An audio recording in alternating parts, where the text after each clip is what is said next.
నంద్యాల జిల్లా ఆత్మకూరు పట్టణం ప్రభుత్వ జూనియర్ కళాశాల నందు శిల్ప కార్తిక్ రెడ్డి ఆధ్వర్యంలో కార్తిక్ ప్రీమియర్ లీగ్ క్రికెట్ క్రీడను ప్రారంభించిన శ్రీశైలం నియోజకవర్గం నాయకులు శిల్ప కార్తిక్ రెడ్డి మొదటగా ఆత్మకూరు పాత బస్టాండ్ అంబేద్కర్ సర్కిల్లో గల అంబేద్కర్ విగ్రహానికి పూలమాలలు వేసి అక్కడి నుండి బైక్ ర్యాలీగా బయలుదేరి ఎంఆర్ఓ ఆఫీస్ కొత్త బస్టాండ్ మీదుగా గౌడ్ సెంటర్ రఘునాథ్ సెంటర్ మీదుగా వెళ్లి నంద్యాల టర్నింగ్ నందు గల వైఎస్ఆర్ విగ్రహానికి పూలమాలలు వేసి పాత బజార్ గాంధీ సర్కిల్ మీదుగా ప్రభుత్వ జూనియర్ కళాశాల మైదానానికి చేరుకొని కార్తిక్ ప్రీమియర్ లీగ్ పోస్టర్ని ఆవిష్కరించి క్రీడాకారులకు జెర్సీలు క్రికెట్ కిట్లను ఉచితంగా బహుకరించారు. క్రీడాకారులందరూ శిల్ప కార్తిక్ రెడ్డిని శిల్ప భువనేశ్వర్ రెడ్డిని పూలమాలలు వేసి ఘనంగా సత్కరించారు. Honorary wild life warden Puvvadi Bhaskar, YSR పట్టణ అధ్యక్షుడు ఎన్ఎస్ఎస్ సయ్యద్ మీర్, జేసీఎస్ టౌన్ ఇన్ఛార్జ్ సుల్తాన్, శ్రీశైలం నియోజకవర్గం సమన్వయకర్త శిల్ప భువనేశ్వర్ రెడ్డి, శ్రీశైలం నియోజకవర్గం నాయకులు కార్తిక్ రెడ్డి మాట్లాడుతూ క్రీడాకారులందరూ క్రీడా స్ఫూర్తితో ఉండాలని కోరారు. క్రీడలలో విజయం సాధించిన వారికి మొదటి బహుమతి ₹1,00,000, రెండవ బహుమతి ₹50,000, మూడవ బహుమతి ₹20,000, నాలుగవ బహుమతి ₹10,000. క్రీడల్లో పాల్గొన్న ప్రతి జట్టుకు ₹2,000 చొప్పున బహుమతి ఉంటుందని కార్తిక్ ప్రీమియర్ లీగ్ క్రీడను ప్రారంభించిన శ్రీశైలం నియోజకవర్గం నాయకులు శిల్ప కార్తిక్ రెడ్డి తెలిపారు.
ప్రచారం అందరూ సుల్తాన్ ఏకైక నాయకుడు శిల్ప కార్తిక్ రెడ్డి అని మీరేనా కన్నా మేమందరం ఇక్కడ ఉండేవాళ్ళు నాతో పాటు కూడా క్రీడాకారులే ఉత్సాహంతులే కాబట్టి ఇటువంటి ప్రోగ్రామ్ లో కూడా మాకి చెప్పట్లు రాకపోతే ఉత్సాహం రాకపోతే వేసానా దయచేసి కన్నీ విని ఎరువుని రీతిలోనా చరిత్ర ఇదే చరిత్ర 200 టీంలు ఒకేసారి ఈ టోర్నమెంట్ లో పాల్గొంటున్నాయంటే చరిత్ర ఇది. అటువంటి నాయకులు మమ్మల్ని ఇటువంటి టోర్నమెంట్ నిర్వహిస్తున్నారంటే నిజంగా ఆ ఘనత శ్రీశైలం నాయకులు ఎమ్మెల్యే శిల్పా చక్రపాణి రెడ్డి గారికి, అలా విధంగా ఆయన తనయుడైన శిల్పా కార్తిక్ రెడ్డికి మాత్రమే దక్కిందన.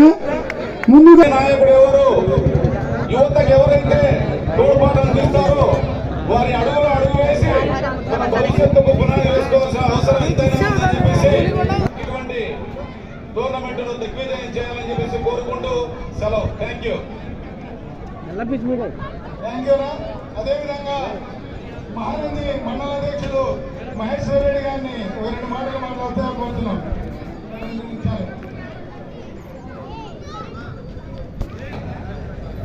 ముఖ్యమంత్రి వైఎస్ జగన్మోహన్ రెడ్డి గారు ఏమైతే ఆడదామా ఆంధ్ర అనే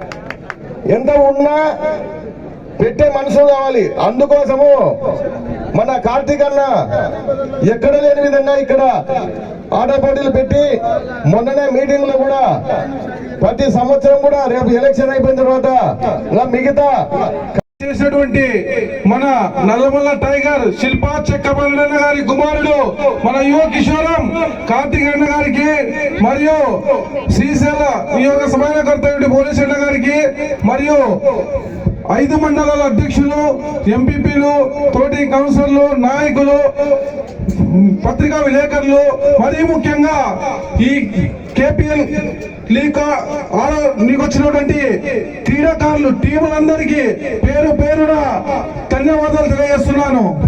ప్రీమియర్ లీగ్ అనే స్పోర్ట్స్ దానికి ఇక్కడ వేదిక ఇచ్చిన పెద్దలు మన యువ కిషోరం కార్తిక్ రెడ్డి అన్న గారికి, అలాగే శిల్పా భువనేశ్వర రెడ్డి అన్న గారికి, మిగతా 5 మండలాల అధ్యక్షులకు, కార్యకర్తలకు, నాయకులకు, అందరికీ, ఇక్కడ క్రీడాకారులకు, ముఖ్యంగా ప్రెస్ వారికి, పోలీసు వారికి అందరికీ నా ధన్యవాదములు.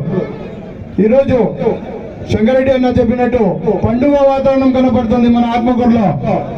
ప్రతి ఒక్కరూ ఉత్సాహంతో ఎప్పుడు కనివిని ఎరగని రీతిలో ఈ లీగ్ ను ప్రతి ఒక్కరూ ఆనందంతో పాల్గొన్నందుకు మీకు అందరికీ ధన్యవాదములు తెలియజేస్తూ, అలాగే క్రీడాకారులు యువత క్రీడల్లో వాళ్ళ దగ్గర దాగున్న ఉత్సాహాన్ని, వాళ్ళ దగ్గర ఉన్న ప్రతి గేమ్ లో కూడా ప్రోత్సహించి వాళ్ళకందరికీ ఇంకా ముందుకు పోవాలని మన కిషోరం కార్తిక్ రెడ్డి అన్న ఈ గేమ్ ను ఇంకా రాబో కాలంలో కూడా వాలీబాల్, ఇంకా సాఫ్ట్, ఇంకా వాలీబాల్, ఇంకా కబడ్డీ అలాంటి గేమ్లు కూడా ప్రోత్సహిస్తున్నారు. అందరూ యువ కిషోరం మీరందరూ యువ కిషోరానికి ధన్యవాదాలు, కృతజ్ఞతలు తెలియజేసి, కూడా మా వాళ్ళకి సంబంధించిన వాళ్ళు కాదు, ప్రొఫెషనల్సే అందరూ ఆంధ్ర అసోసియేషన్ కి సంబంధించిన అంపైర్స్ ని తీసుకురావడం జరిగింది. కాబట్టి వాళ్ళకి అన్ని రూల్స్ తెలుసు. వాళ్ళ రూల్స్ ప్రకారంగానే ఈ టోర్నమెంట్ నిర్వహించడం జరుగుతుంది. మనమందరం కూడా ఇండియా లెవెల్లో ఐపీఎల్ టోర్నమెంట్ గురించి తెలుసుకున్నాం. అయితే మన నియోజకవర్గ స్థాయిలో కేపీఎల్ టోర్నమెంట్ నిర్వహిస్తున్న మా అబ్బాయి శిల్పా కార్తిక్, అలాగే వేదిక ఇచ్చిన పెద్దలందరికీ, ఇక్కడికి విచ్చేసిన యువ క్రీడాకారులకు అందరికీ కూడా సంక్రాంతి మరియు నూతన సంవత్సర శుభాకాంక్షలు తెలియజేస్తూ,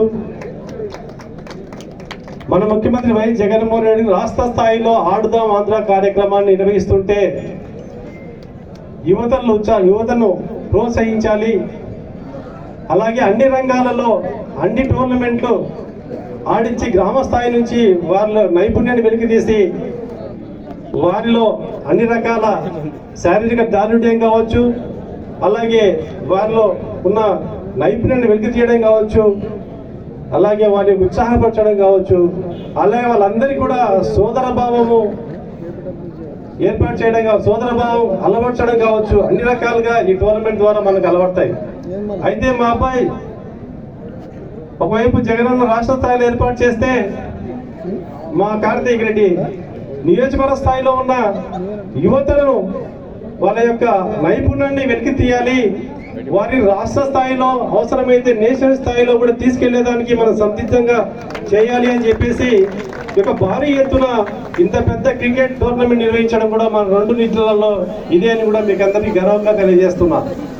ఎందుకంటే ఈ యొక్క టోర్నమెంట్లో ఉన్న యువకులకు ఒక పాల్గొన్న ప్రతి ఒక్కరికి కూడా వారి క్రమశిక్షణ అలవడుతుంది, స్నేహభావం ఏర్పడుతుంది.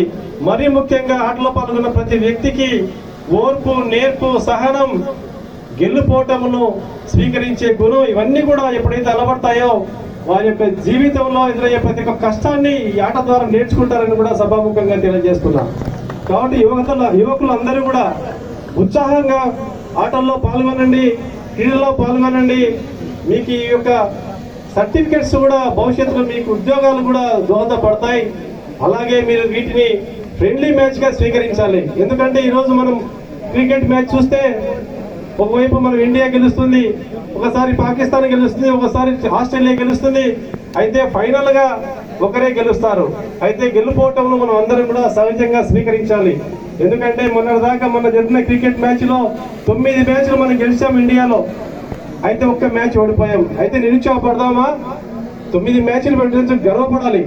కాబట్టి ఇక్కడ మనం అందరం కూడా ఫ్రెండ్లీగా ఆడదాం, కష్టపడి ఆడదాం, ఇష్టపడి ఆడదాం, ఆత్మస్థైర్యంతో ముందుకు వెళ్దాం. ఖచ్చితంగా విజయం అనేది ఖచ్చితంగా వరిస్తుందని కూడా మీకు అందరికీ తెలియజేస్తూ, మీరు భవిష్యత్తులో యువత ఆలోచించాలి. ఈ నియోజకవర్గం నుంచి మా శిల్పా చక్రపాణి యువతను ప్రోత్సహించడం కావచ్చు, రైతులుగా అన్ని రకాలుగా కూడా శిల్పన్న మీకు అండదండగా నిలబడ్డాడు. కార్తీక్ ప్రీమియర్ లీగ్ అని చెప్పి మన యువకుల కోసం మన నియోజకవర్గ పరిధిలో మాత్రమే, అంటే గతంలో ఎంతోమంది జిల్లా స్థాయి, రాష్ట్ర స్థాయి జరిపారు, కానీ పూర్తిగా నియోజకవర్గ స్థాయి పెట్టడానికి ఒక స్వార్థం ఉంది. ఏ రూపాయి ఇచ్చినా అది తీసుకోగలగాల్సింది నా నియోజకవర్గ ప్రజలే అన్న ఒక సదుద్దేశంతో ఈ క్రీడను కూడా నా నియోజకవర్గ స్థాయికే పరిమితం చేయడం జరిగింది. ఇవాళ ఇక్కడ ఆడుతున్నటువంటి ప్రతి టీముకు కూడా కిట్ల పంపిణీ చేయడంతో పాటు మొదటి బహుమతిగా 1,00,000 రూపాయలు, రెండో బహుమతిగా 50,000, మూడో బహుమతిగా 20,000, నాలుగో బహుమతిగా 10,000. ఇది ఎందుకంటే మామూలుగా విన్నరో రన్నరో పెడతారు, ఎందుకంటే ప్రతి మండలం వాళ్ళకు కూడా ఏదో ఒక విధంగా ఒక ప్రైజ్ మనీ అన్నది ఉంటుంది. ఎందుకంటే లాస్ట్లో ఆడేపాటికి అన్ని మండలాల నుంచి ఒక్కొక్క టీం సెలెక్ట్ అవుతుంది. సో ఆడిన ప్రతి ఒక్కరికి కూడా బెనిఫిట్ అవ్వాలి. బెనిఫిట్ అయ్యేది నా నియోజకవర్గం వాళ్ళు అయ్యాలన్న ఒక పూర్తి స్వార్థంతోనే ఈ యొక్క దీన్ని చేయడం జరుగుతుంది. మీ అందరికీ గతంలో జరిపినా ఎప్పుడు జరిపినా ఉట్టి మ్యాచెస్ జరిపారు చాలా చోట, కానీ మనం మాత్రం ప్రాపర్ కిట్ ఇస్తూ ఆ కిట్ని వాళ్ళకే, అంటే 15 మెంబర్స్గా రిజిస్ట్రేషన్ చేసుకున్న ఏ టీంకైనా సరే వాళ్ళకి ఆడే విధంగా 2 బ్యాట్లతో పాటు మొత్తం ఫుల్ సెట్ కిట్ని, మీరు గ్లౌజెస్ అనుకోండి, వికెట్ కీపింగ్ అనుకోండి, బాల్స్ ఫుల్ సెట్గా ఇస్తున్నా. ఎందుకంటే అది మీకు ఎక్కడికైనా రేపు వెళ్ళి వేరే దగ్గర ఆడుకోవాలన్నా కూడా ఉపయోగపడేలా ఉండాలి, ఇచ్చింది ఏదో నాణ్యతగా ఉండాలని ఒక సదుద్దేశంతో చేసినటువంటి ఒక కార్యక్రమం. ఇవాళ పాల్గొనే ప్రతి టీముకు కూడా నేను చెప్పదలుచుకుంటే ఒకటే, ప్రతి వాళ్ళు ఆడేవాళ్ళు అవతల వాళ్ళు కూడా మన వాళ్ళే కాబట్టి అందరినీ ఆటను ఆటలా తీసుకొని ఆడాలని, ఎవరు కూడా దానికి ఒకరి మీద ద్వేషంతోనో ఒకరి కోపంతోనో ఆడకుండా ఆటను ఏదో ఆట తీరులో ఆడుకొని, ఎందుకంటే వీటికి ఎంపైర్స్ ఉంటారు, ఒక టీం కమిటీ ఉంది, వాళ్ళు ఏ డెసిషన్ తీసుకుంటారో ఆ డెసిషన్కి అందరు కట్టుబడి మీ నాయకులు ఎవరిని జోక్యం చేసుకోకుండా చూసి, ఎందుకంటే గేమ్లో అనెసరీ ఇన్వాల్వ్మెంట్స్ అవసరం లేదు. ఎందుకంటే గేమ్కి ఒక తరీకా ఉంటుంది కాబట్టి దేనికైనా ఒక తీరు ఉంటుంది గేమ్కి. ఆ తీరుని డిసైడ్ చేయాల్సింది ఎంపైర్. ఆ ఎంపైర్కి మాటకు తగ్గట్టుగానే మీరు వెళ్ళి ఆడి ఎవరు వచ్చినా మన వాళ్ళే కదా అని దాన్ని సదుద్దేశంతో తీసుకొని ఆడుకోండి. అలాగే ఇవాళ ప్రతి ఒక్క టీం ఆడుతుంది, నిన్న మళ్ళీ అందరు ట్రోఫీస్ ఇస్తున్నాం, మ్యాన్ ఆఫ్ ద మ్యాచ్ ఇస్తున్నాం. టీమ్స్ అందరికి కూడా పార్టిసిపేట్ చేసినందుకు ఇవ్వాలని నేను ఆలోచించుకొని ప్రతి టీముకు కూడా టోకెన్ ఆఫ్ అప్రిసియేషన్ కింద 2,000 రూపీస్ కూడా ఇవ్వడం జరుగుతుంది. ఆల్రెడీ ఇప్పటికే 205 టీములు పార్టిసిపేట్ చేస్తున్నారు. దేనికైనా అనుకోండి, ఆట ఆడడానికి వచ్చినందుకు అందరికీ ఏదో ఉత్తి చేతితో పంపడం ఇష్టం లేక మీకు కూడా ఒక చిన్న ఎంకరేజ్మెంట్ లా ఉంటుందని చెప్పి అదొక డెసిషన్ తీసుకోవడం జరిగింది. అలాగే మొదట ఈ గేమ్ని ఆత్మకూరులోనే మొత్తం నిర్వహించాలని అనుకున్నాం. కానీ తర్వాత మన నాయకులందరితో మాట్లాడిన తర్వాత మహానంది వాళ్ళకి, బండాత్మూరు వాళ్ళకైనా, శ్రీశైలం మండలం వాళ్ళకైనా చాలా దూరం అవుతుందని ఆలోచించి ఈ గేమ్స్ అన్నిటినీ కూడా ఎవరి మండలాల్లో వాళ్ళకే వాళ్ళ గ్రౌండ్స్లో, సపోజ్ ఇప్పుడు మహానంది వేస్తే తిమ్మాపురంలో, అదే వెలుగోడు అయితే ఈర్నపాడులో, బండాత్మకూరు అయితే ఈర్నపాడులో, వెలుగోడు అయితే junior degree college back side already grounds అన్ని రెడీ చేయించాం. ఆత్మకూరు అయితే టౌన్ వరకు ఈడెన్ గార్డెన్ మరియు షార్జా 2 గ్రౌండ్స్ చేసాం. అలాగే ఆత్మకూరు విలేజెస్ కి, ఎందుకంటే ఆత్మకూరుకి ఎందుకు ఇన్ని గ్రౌండ్స్ అనుకున్నారంటే వీళ్ళు రిజిస్ట్రేషన్స్ హైయర్ అయ్యాయి. సో ప్రోరైటా బేసిస్ లో తీసుకుంటే వీళ్ళకి 3 గ్రౌండ్లు అవసరం పడుతుంది. ఎందుకంటే ఈ మ్యాచెస్ అన్ని కూడా విత్ ఇన్ 1 వీకే కంక్లూడ్ చేయాలని చెప్పి డెసిషన్ తీసుకున్నారు. లాంగ్ రన్ చేసినా కూడా సంక్రాంతి హాలిడేస్ అయితే మళ్ళీ మీకు ఎగ్జామ్స్ అవన్నీ ఉన్నాయని దృష్టిలో పెట్టుకొని విత్ ఇన్ హాలిడేస్ టైంలోనే చేయాలని డెసిషన్ తీసుకొని 7 to 8 days లోపలనే మొత్తం మండల స్థాయిలో ఉన్న మ్యాచెస్ అన్ని అయిపోతాయి. ఆత్మకూరు విలేజ్కి వచ్చేసరికి సిద్ధాపురంలో ఉన్నటువంటి గ్రౌండ్ని డెడికేట్ చేస్తాం.